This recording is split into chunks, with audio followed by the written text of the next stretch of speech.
Assalamualaikum warahmatullahi wabarakatuh. Hari ini saya akan menjelaskan tentang pemaparan laporan bisnis dalam perusahaan Daily Bytes. Saya Firda Yulia Larasati dengan nomor mahasiswa A0C021091 dari kelas 3B program studi D3 Akuntansi. Agenda pertama yang akan dibahas yaitu ringkasan eksekutif. Daily Bytes adalah perusahaan UMKM home industry yang berdiri sejak bulan Januari 2022. Usaha ini dimiliki oleh mahasiswa program studi seni kuliner di salah satu politeknik pariwisata Lombok yang berada di Lombok Tengah, yaitu Angga Pramana Putra. Perusahaan ini bergerak di bidang usaha makanan basah yang merupakan usaha mikro, kecil, dan menengah dengan menjual makanan cemilan yang produknya dibuat dari olahan ayam, sayur, serta tepung untuk kulitnya, serta dapat menambah tambahan oregano yang menambah cita rasa. Rata-rata penjualan per bulannya yaitu 480.000 yang didapat dari 32 pieces yang di rata-rata per bulan dikali Rp15.000. Prospek perkembangan usaha yang sangat menjanjikan mengingat pasar yang cukup besar dan tren media sosial yang semakin mempengaruhi segmentasi pasar, sedangkan rencana pengembangan usaha yang pertama yaitu strategi pemasaran, yang kedua pengembangan produksi dengan cara meningkatkan kapasitas produksi, dan yang terakhir pengembangan SDA perusahaan. Yang kedua yaitu produk. Produk yang dihasilkan yaitu risol ragut ayam. Karakteristik produk yang pertama yaitu seperti bentuk risol pada umumnya. Risol ragut dari Daily Bytes merupakan salah satu rasanya yang bisa dibedakan dari risol-risol lain. Komposisinya salah satunya yaitu oregano yang memberi cita rasa khas dalam risol tersebut. Selain itu, ada potongan dadu ayam, wortel, kentang, dan sayuran.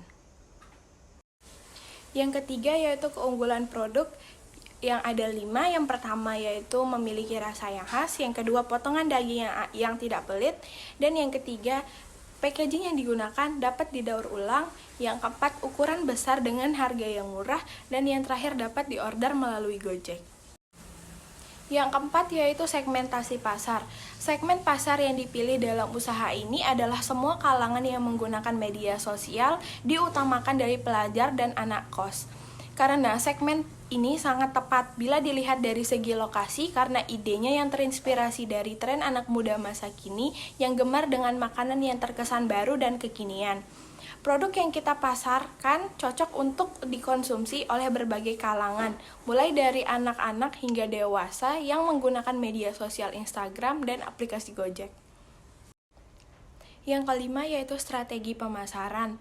Yang pertama, menambahkan foto melalui media sosial Instagram, dan kami sedang berusaha untuk berupaya aktif dalam Instagram dengan username yaitu Daily Bytes.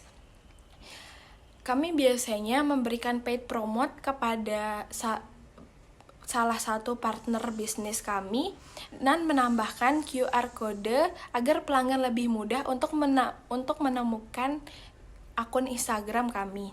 Yang kedua, yaitu kami memanfaatkan jasa pengiriman atau pesan antar melalui GrabFood dan GoFood seperti GoSend. Dan yang terakhir, membuat akun TikTok agar memperluas pasar dan di media sosial. Strategi penetapan harga. Harga disesuaikan dengan pasaran yang tidak terlalu jauh, serta sangat memungkinkan bagi target pasar untuk melakukan pembelian. Yang terakhir yaitu proses produksi. Biaya-biaya dalam proses produksi tersebut dibagi menjadi 3 biaya, yaitu biaya pertama yaitu biaya bahan baku, biaya kedua biaya tenaga kerja langsung, dan biaya ketiga yaitu biaya overhead pabrik. Di mana biaya overhead pabrik ini dibagi menjadi 3 lagi. Yang pertama bahan penolong, peralatan, dan perlengkapan.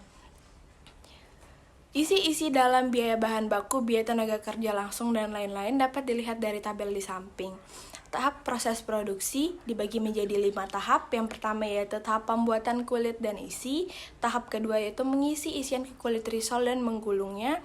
Tahap ketiga yaitu tahap membalurkan risol dengan tepung basah ke tepung panir. Tahap keempat yaitu tahap menggoreng risol dan meniriskannya. Jadi kesimpulan yang dapat saya sampaikan dari pemaparan laporan bisnis perusahaan Daily Bytes tersebut, yang pertama yaitu kurangnya SDA. Mengapa dari perusahaan tersebut tidak mengambil SDA lebih banyak lagi? Karena masih kurangnya daya beli dari masyarakat, tergantung dari proses pemasaran dan strategi marketing. Dan juga dari perusahaan sendiri belum mau mengambil SDA dari luar karena masih dalam proses menjalankan menjadi mahasiswa yang sedang praktik kerja lapangan di salah satu hotel di Lombok, di Mataram, yaitu Lombok Astoria. Untuk itu tidak dapat meningkatkan efektivitas dalam melakukan pekerjaan. Yang kedua yaitu dari strategi pemasaran untuk memfollow up terus bagaimana pasar tersebut dapat dijangkau oleh semua kalangan, tidak hanya pengguna media sosial, khususnya Instagram. Dan yang terakhir yaitu dalam proses produksi, bagaimana bahan baku tersebut dapat didapatkan dengan harga yang tidak terlalu mahal untuk perusahaan UMKM mikro kecil seperti Daily Bytes. Sekian yang dapat saya sampaikan, kurang lebihnya mohon maaf. Wassalamualaikum warahmatullahi wabarakatuh.